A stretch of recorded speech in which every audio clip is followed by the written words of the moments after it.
গ্রামের নাম হল কলাবাগান। সেখানে থাকে এক বৃদ্ধ, নাম রামচরণ। সারাদিন ধুতি পরে ঘুরে বেড়ায় আর পেছনে একটা বালতি, কারণ সে বলে বালতি থাকলে যে কোনো ঝড়ঝঞ্ঝা মোকাবিলা করা যায়। একদিন বাজারে গিয়ে সে দেখল এক ছেলে হেলমেট পরে হাঁটছে। রামচরণ গেল ছেলেটার কাছে। এই বেটা, মাথায় প্যানে কেন?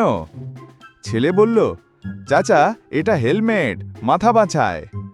রামচরণ কপালে হাত দিয়ে বলল, ওরে বাবা, আমি তো ভাবছিলাম নতুন ধরনের হাড়ি, এবার আমিও কিনব, তবে অ্যালুমিনিয়ামের, গরমে কম গরম। পরদিন দেখা গেল রামচরণ বাজারে হাঁটছে, মাথায় অ্যালুমিনিয়ামের হাড়ি, পেছনে বালতি আর গলায় ঝোলানো টিফিন ক্যারিয়ার। লোকেরা জিজ্ঞেস করল, এ কি কাণ্ড?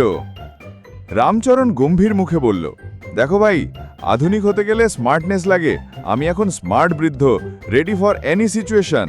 তুমি যদি ট্রাফিক হইবা, আমি হেলমেট পরা, যদি ভূমিকম্প, বালতিতে পানি, যদি ক্ষুধা লাগে, ক্যারিয়ারে মুড়ি চানাচুর। গ্রামের সবাই হাসতে হাসতে লুটিয়ে পড়ল। শেষে চেয়ারম্যান ঘোষণা দিল, রামচরণকে গ্রামের ইন্টারনেট দাদু উপাধি দেওয়া হলো। ও যে এত updated. Please like, comment, share, and subscribe.